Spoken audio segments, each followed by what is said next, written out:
السلام عليكم، معاكم ام محمد. اليوم حنسوي البلح الشام بالطريقه الاصليه. عندنا كاس من الدقيق وربع كاس من الدقيق، او رشه ملح وبيضه واحده. انا حوريكم الطريقه. عندنا ربع كاس زيت.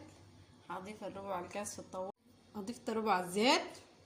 هسه هضيف كاس من المويه، هخليهم يغلوا في النار. بعد مرحلة الغليان كده الزيت والموية هضيف الدقيق في الكاس، نص ده الربع. هضيف الكاس الثاني ده لما تستوي نص استوى. طبعا اللي ما عنده يعني ممكن تسويها في حلة بدل طوة، لأنه بتحتاج تتوزع أكتر.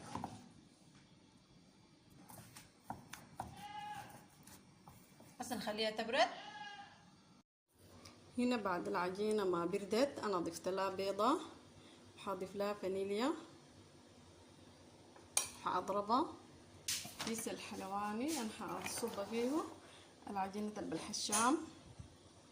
كبيتها في الكيس الحلواني، شايف العجينة من جوا بس ضغطة كده. هوريكم. سخنا الزيت وانا حأنزل بالبلح الشام زي ما شايفين كده. هقطعه، هنزله. طوطي النار عليهم شديد عشان بيتحمروا.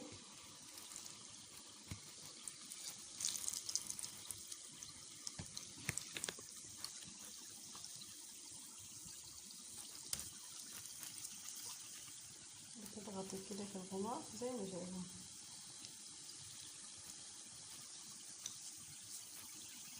جربوا يتحمروا زي ما شايفينهم كده.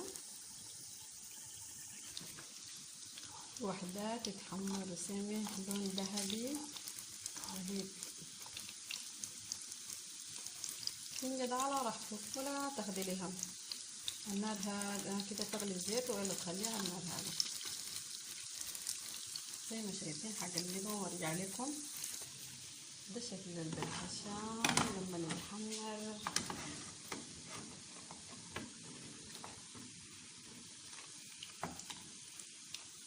اشيله واديه هنا. ده العسل سخن، بس ده البلح الشام سخن والعسل بارد.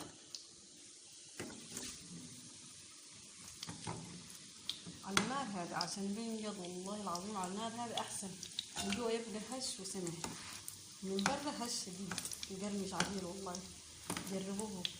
شفت النار هذا والزيت بسيط على حسب الكمية تسويها تسوي زيت. ده الشكل اللي انا ضفته في السكر، خليته يروح. هسه هشيل زي ما شايفين كده. هشيل بلح الشام عشان اتصور باي.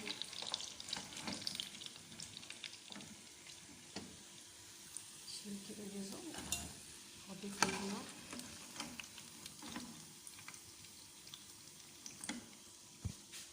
اضيفهم هنا.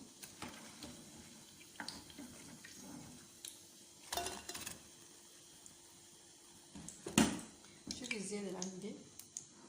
بتبذر الزيت، حاولي تستخدموا في طاوة سيراميك او طاسة صغيرة كده. ده الكيس الحلواني زي ما شايفينه. اضغط كده. ده الكيس اللي انا عملته معاكم. سخن المعلقة كده في الزيت حبة عشان انا اجي اقطع زي ما شايفين. ثاني شكل.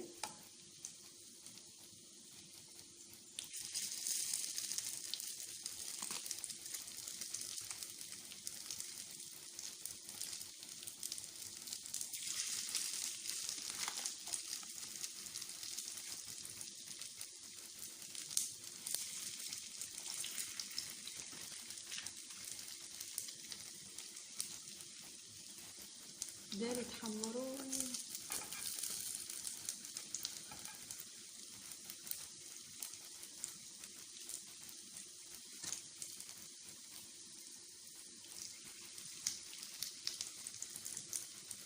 في اخر حاجة العجينة انا بضغط. البصل بالحشام حقنا زي ما شايفين كده، نفتحه نرصه.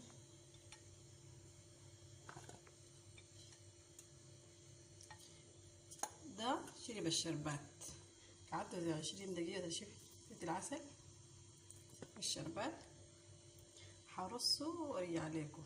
كده رصينا بالحشام، وده العسل من فوق او الشربات، يقولوا له انتوا الشربات او العسل. ده جوز الهند،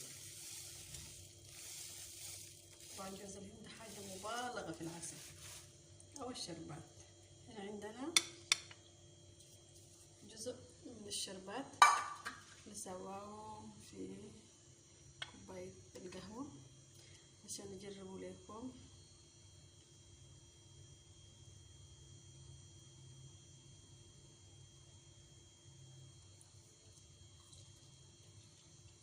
أنا شكله من جوا والله هش، ومن برا مقرمش، من جوا هش، حاجة مبالغة والله. جربوه في البيت،